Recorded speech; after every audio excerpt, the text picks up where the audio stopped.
he put his hand in the way, slid it open, grabbed me, and took me to my brother's room. He threw me on the bed and took off my pants. One of the first things that I did notice in the garage was a lot of blood. I knew at that point this was a very violent crime. You start thinking, are we going to bring her home alive?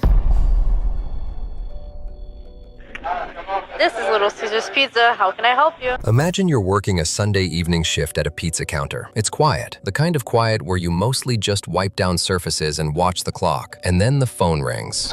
I'm sorry?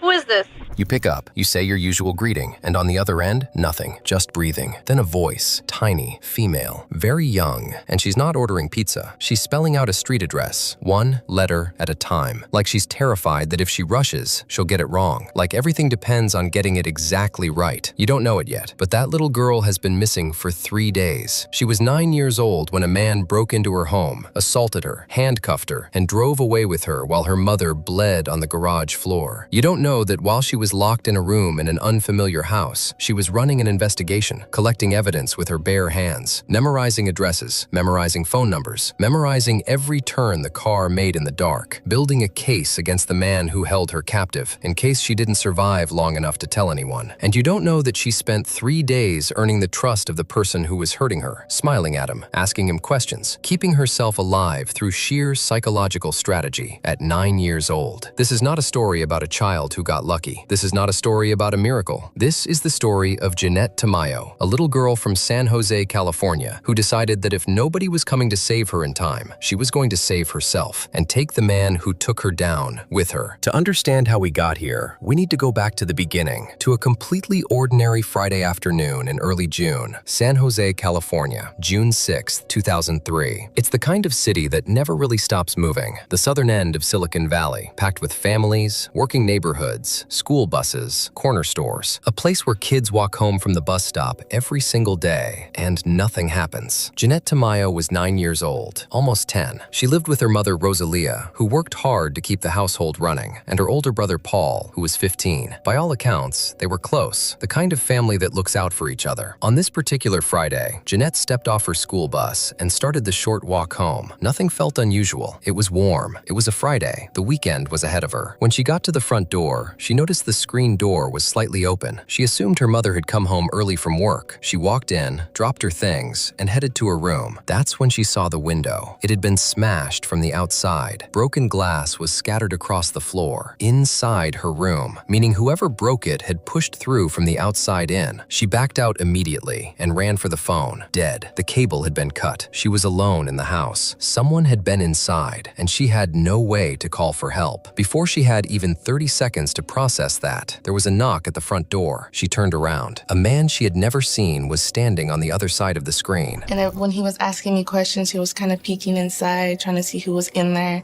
And that started making me feel really uncomfortable, and I started slowly closing the sliding door. I got scared because I felt a really bad vibe from him. Her instincts were correct, but it was already too late to act on them. And he put his hand in the way, slid it open, grabbed me, and took me to my brother's room. He threw me on the bed and took off my pants. What followed, we will not describe in detail, not to sanitize this story, but because Jeannette has asked for that privacy, and she has earned the right to set those terms. What we will say is this: what that man did to her over the next 30 minutes was violent, deliberate, and premeditated. He had planned this. He had watched this house. He had waited for her. When it was over, he bound her, handcuffed her wrists, tied her ankles, picked her up, and carried her into the garage. He was trying to get out quickly. He lifted the garage door a few inches, and through that narrow gap, from the back seat of his car, Jeannette saw the front of her mother's car pulling up outside. Rosalia was home, and with her was Paul. My brother crawled under the garage. When it opened a few inches, the first thing I told him was to run. Paul did not run. He was 15 years old, and his 9-year-old sister was handcuffed in a stranger's car, and he was not going to run. He grabbed a screwdriver from the garage workbench and went straight at the man. It wasn't even close. The man was bigger, stronger, and had the advantage of pure brutality. He ripped the screwdriver away and started beating Paul, repeatedly, in the face. Rosalia heard it from inside and came through the door. She managed to get between them, buying Paul a second. Paul grabbed a frying pan from the kitchen cabinet. The man man took it from him like it was nothing, and he turned it on Rosalia. He hit her again and again until she went down. I remember hearing my mom screaming, and it went quiet. I couldn't hear much after that. And I see the man rush back into the garage and into the car. And when I seen blood on his face, I was like, "Did you kill them?" And he just started laughing, and I just started to cry. I was like, I didn't know if he had killed them. I didn't know, like, if they were there anymore, if he had killed them. And I was just thinking with the blood on his face that they were gone. My family was gone. He reversed out of the driveway at full speed, clipping the neighbor's hedges as he turned the corner. In those final seconds, Jeannette twisted against her restraints and managed to look back through the rear window. She saw her mother. Rosalia was on her feet, bleeding badly, face destroyed, running after the car with everything she had. Behind her, Paul was limping toward the street, waving at anyone he could find, screaming at the top of his lungs for someone to call the police. They were alive, both of them. That was the last thing she saw before the car turned the corner and her house disappeared from view. She was alone now, completely alone, and she was heading somewhere she didn't know, with someone she couldn't predict, and no one in the world knew where she was going. When the San Jose Police Department arrived at the Tamayo home that Friday afternoon, they found a house that looked like a war zone. Blood in the kitchen, blood in the garage, a smashed bedroom window, a cut phone cord, 2 assault victims, one with severe head injuries, and a missing 9-year-old girl. Detective Heather Randall was assigned the case. She would be the one who barely slept for the next 3 days, the one who held press conferences when she had nothing to report, just to keep Jeannette's name in front of the public, the one who, ultimately, would be led to the door of the right house by a little girl directing her from the back seat of a patrol car. But right now, standing in that garage, she had almost nothing. One of the first things that I did notice in the garage was a lot of blood. I knew at that point this was a very violent crime. You start thinking, are we going to bring her home alive? Randall moved fast. Bloodhounds in within the hour. Forensic team sweeping every surface. Her investigators canvassing the neighborhood, knocking on every door. And then one of her officers spotted something, a security camera mounted on a neighbor's driveway. They pulled the footage. What they found was both useful and deeply frustrating. The camera had captured the events of that entire afternoon in sequence. 30 minutes before Jeannette arrived home, a man had approached the house, broken the bedroom window, and gone inside. He had ransacked the place, then walked back out to his car, and he waited. He sat in that car and waited specifically for Jeannette to get home from school. This was not opportunistic. This was targeted. This man had chosen her. The camera caught his car. It caught the moment he left. It even caught, distantly, Rosalia and Paul trying to fight back, but the resolution on the license plate was just slightly too low, just slightly too blurry to read. And in the state of California in 2003, that was the problem. To issue a statewide Amber Alert, law enforcement needed either a name, a license plate number, or a phone number tied to the suspect. They had none of those things. It's heartbreaking. You have the evidence right there, it's so close, and yet you need just a little bit clearer video. No Amber Alert. 3 days would pass without one, but Randall was not going to sit and wait. She called the media immediately, and even without the legal mechanism of a statewide alert, she was going to use every other tool available. She got service helicopters in the air over San Jose, helicopters with loudspeakers, calling Jeannette's name over the rooftops. She flooded the city with missing person flyers. She went on camera herself, over and over,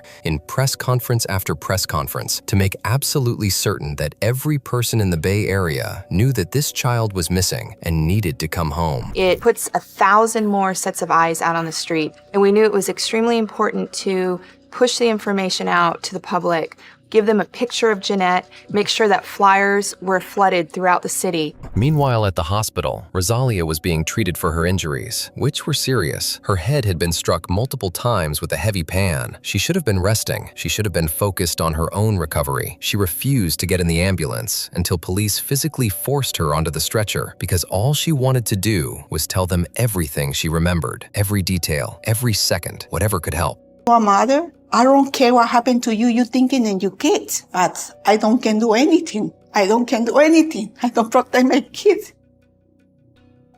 By the end of day 1, the San Jose Police Department had a partial timeline, a smeared image of a car, 2 hospitalized witnesses who had barely seen the man's face, and a city of almost 1 million people they had just asked to keep their eyes open. No name, no plate, no alert, and somewhere out there, a 9-year-old girl. The man drove Jeannette to a house she had never seen, a large white house, a garage that swallowed the car whole. He carried her in, took her upstairs to the 2nd floor, and unlocked a door, a small room, a bed, a TV, a little window up near the ceiling, a bathroom just off to the side, and a lock on the outside of the door. This room had been prepared. There were a few children's toys scattered around. He had thought about this. Like I started to break down and cry, and that was my only safe place was the shower, because every time he left me in the shower was when he didn't touch me, he wouldn't hurt me, or he wouldn't rape me. Something shifted in Jeannette in that moment. The fear didn't go away. It would never fully go away. But sitting in that room, watching her cousin's face on a screen, she made a decision. She was going to be smart about this. My fear turned into courage, and I told myself, I'm a fighter.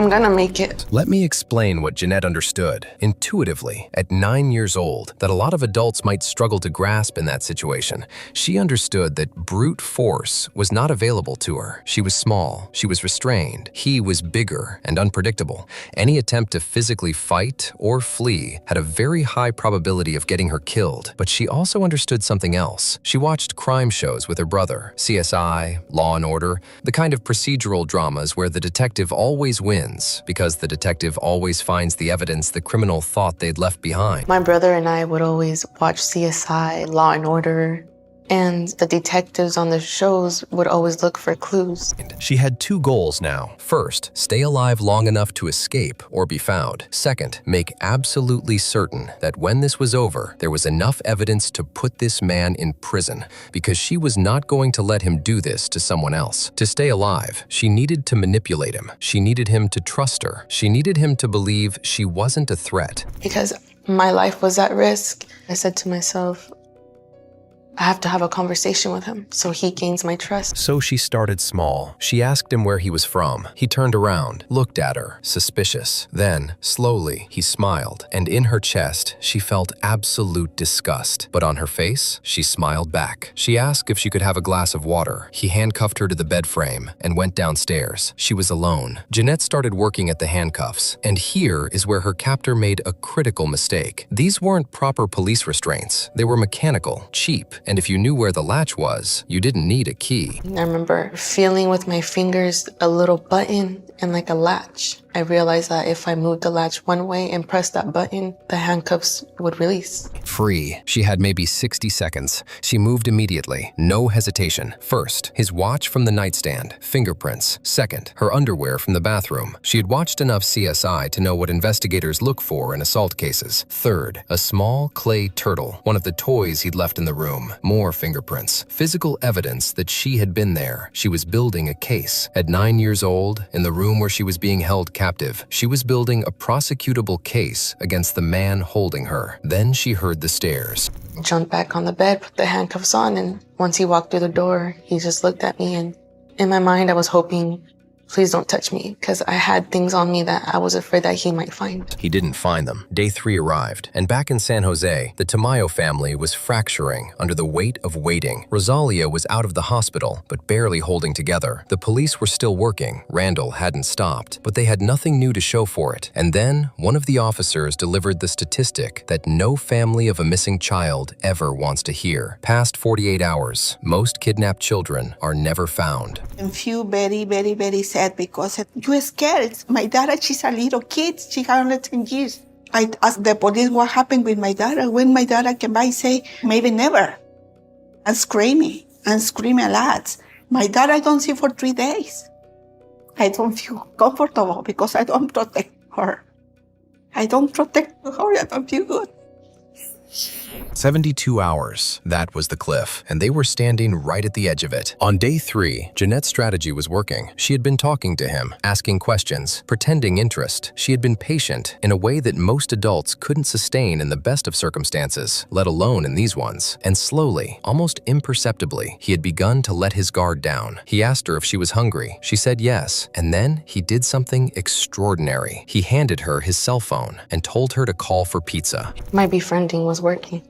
He asked me, "Are you hungry?" And I looked at him and I said, "Yeah." He gave me his cell phone. He had a cell phone with him, and he made me call for pizza. He gave me the phone number of the cell phone that he had, and I gave it to the man. The man on the other side of the phone said, "Can I get your address?" He told me the address. He told her the address, and she memorized it. Every digit of the phone number, every word of the address. She locked it away, the same way she had been locking away every turn the car had made, every street name she'd managed to read, every piece of information that had come her way since Friday afternoon. She was the most methodical 9-year-old investigator in the history of San Jose. When the delivery arrived, he went downstairs to answer the door. He came back carrying the pizza box. He was smiling, and on top of the pizza box, he had placed something, a missing person flyer with Jeannette's face on it. The delivery driver had recognized her, had handed over the flyer, had delivered not just food, but without knowing it, a message. He went downstairs, came back upstairs with the pizza and was standing with the pizza box and was staring at me. And he handed me a flyer. And on the flyer was a picture of me, and it said missing. Turned to me, he was like, "I have to get rid of you tonight." Tonight, the word settled into the room like something physical. He left again, and Jeannette moved. She pulled everything she had collected over 3 days, the watch, the underwear, the clay toy. She stuffed it all into the pizza box. Every piece of evidence she had gathered, she packaged it, and she slid the box under the bed. If something happened to her, if he killed her and someone eventually found this room, they would find that box, and they would know what he had done, and they would find him. She was 9 years old, and she was thinking about the investigation that would happen after her death. He came back into the room. He picked up a pillow. She fought. When you have no air, when your lungs are screaming and the darkness starts coming in at the edges, your body produces one final surge of adrenaline. That is pure biology, your last line of defense. Jeannette used every molecule of it. She drove her face sideways, hard, into the gap between the pillow and the mattress. One breath, just one, but it was enough. 5 seconds later, he pulled the pillow away and told her to go take a shower. As soon as 5 seconds later, after I got some air, he pulled the pillow off and he asked me, "Do you want to take a shower?" She came out, got dressed, checked her pockets. Everything's still there. Then someone knocked at the front door. She opened her mouth, and his hand was over it before she could make a sound. They sat perfectly still. Whoever it was, left. We were sitting in the room for a while, and afterwards, when he heard that it was all quiet, that's when he took me downstairs into the garage. It was all dark. Left. He put her back in handcuffs, back in the car, started driving, and Jeannette, in the back seat, exhausted, wounded, terrified, started memorizing turns. Even then, I remember just crying to myself and just saying, "I did the best I could." I was just preparing myself for my own death. even in that car, convinced she was being driven somewhere to be killed, she was still taking mental notes, still documenting, still fighting in the only way available to her. They drove for more than 30 minutes, much longer than the trip from her house to his. She tried to track the turns, but there were too many. They were heading east, out past the edges of San Jose, toward the highway, and then a neon-lit parking lot, a liquor store on the side of a road. He pulled in, stopped. The car had stopped, and as soon as he stopped the car, he grabbed me by my hair, and I looked around, I was like, "Where are we?" And he was like, "I'm letting you go."